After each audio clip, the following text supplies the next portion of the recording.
Hello, this is Paul the Oaken Knight, and I had something show up at my doorstep earlier today that I just have to share with you guys. Seeing how I'm up to my eyeballs with the Drive on Gießen campaign, and I'm getting ready to fight the Battle of Fulda coming up in my next recording.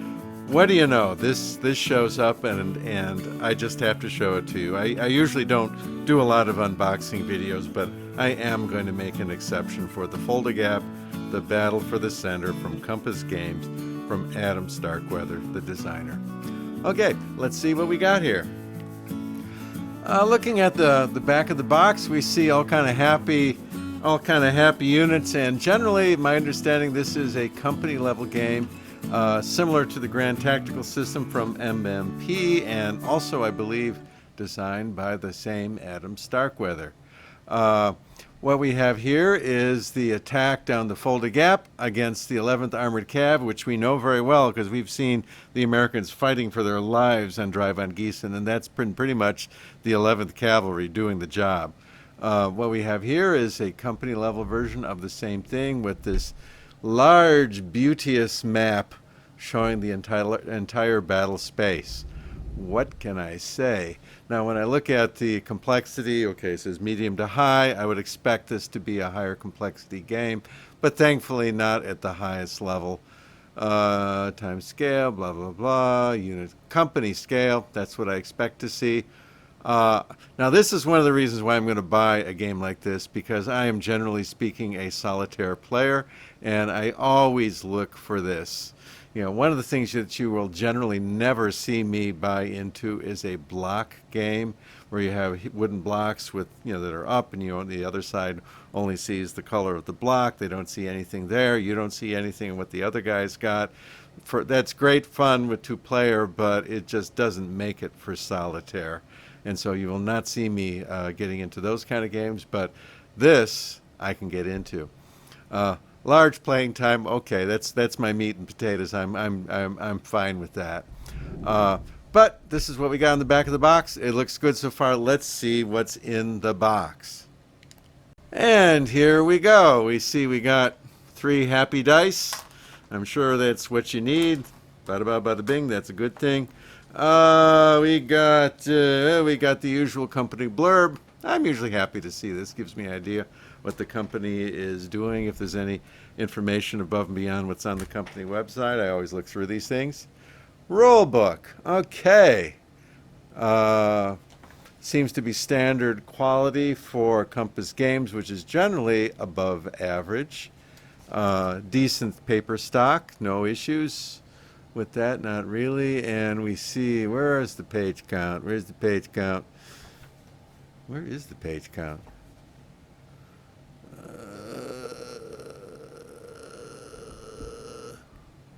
Oh, there we are. 40. Page 40, 41. They have in this beautiful little icon thing that made me struggle to find it. All right. So, but that, I'm sure, is including a whole bunch of stuff aside from the basic rules. Although I see fighter sweeps and good stuff. Woof, woof.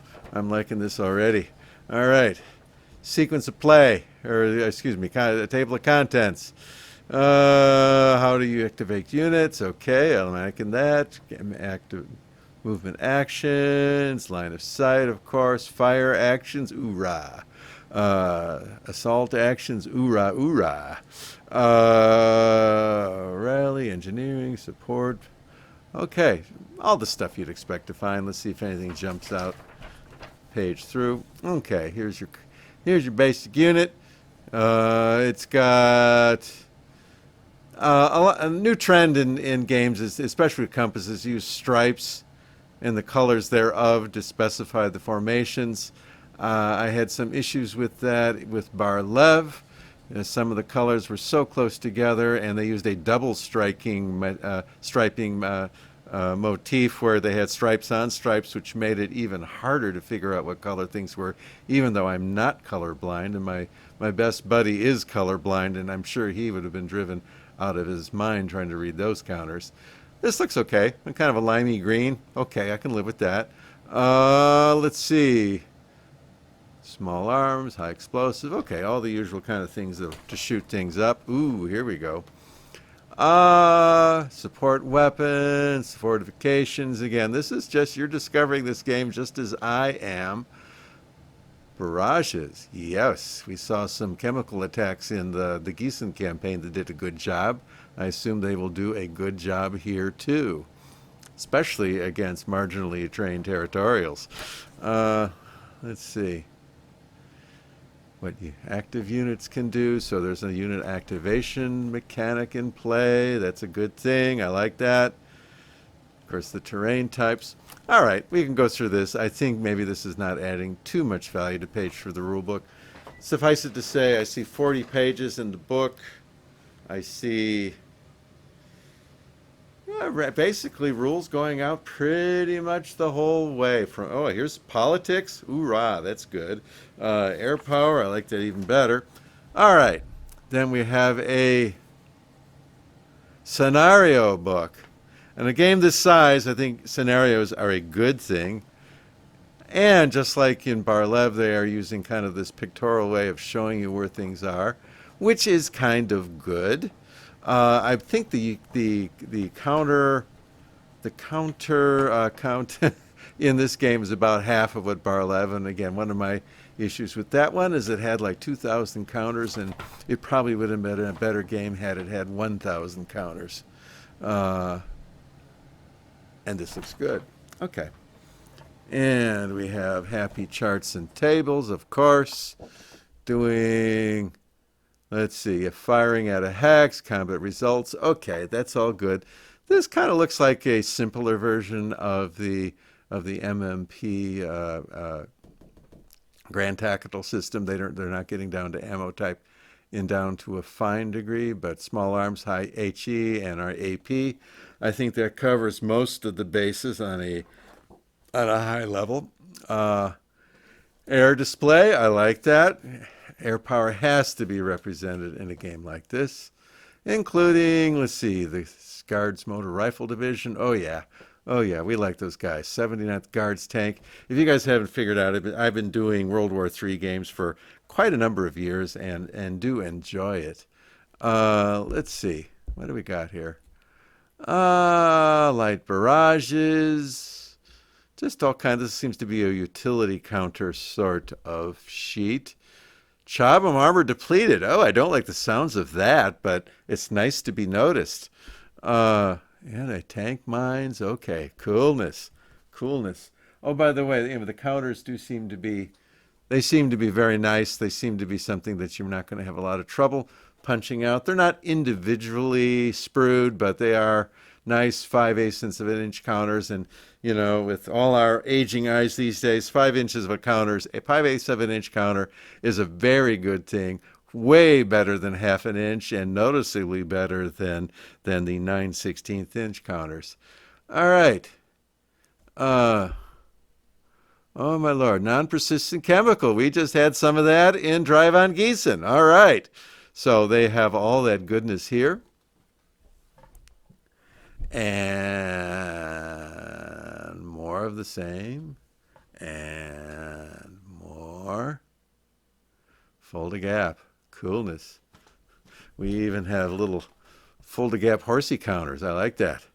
What else we got? Woof. And Ruskies. More Ruskies. Lots of Ruskies. Ruskies everywhere. Okay. And these guys, and I assume we got Germans. Nope. That looks like a T-80. Guess that's not a German. T-62s. Well, okay, it's a T-62. It's still a tank. What do we got here? Leopard 1s. We've gotten a lot of mileage out of Leopard 1s at Gießen. Hopefully, we're going to be seeing Leopard 2s very soon. So I think we'll get even more mileage out of them, because the Leopard 2 in Drive on Gießen in the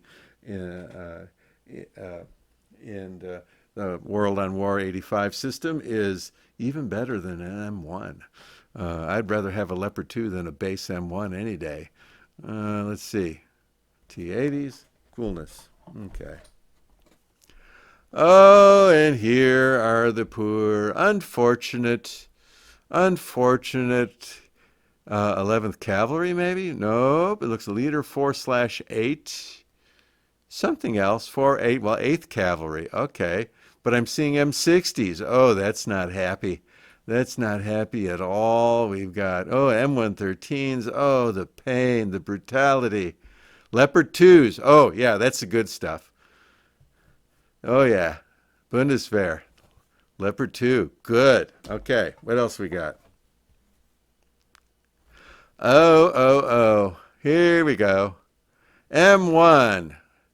M1/M3. So this is a cavalry unit. So that's got to be a mixed cavalry unit with M1s and M3s blended together. The U.S. Army does that a lot, as I understand. And here we are with those damn M60s. Jeez, I hope they hold up. Uh, oh my Lord. Okay. Good thing. Good thing. Hey, they're good guys. They'll hold up. Allied Forces, 3rd Armored Division, 5th Panzer Division. Oh boy. Sounds good. I like that part. What else we got? So these are formation sheets. Motor rifled. Okay, so what do we have on here? Routed units, off-board helo base. Okay, attachments. Reallocating support weapons, available support weapons. All right, so this, again, looks a little bit like the kind of sheets we would see in the MMP system for company level. Okay, very good. More. Okay, enough.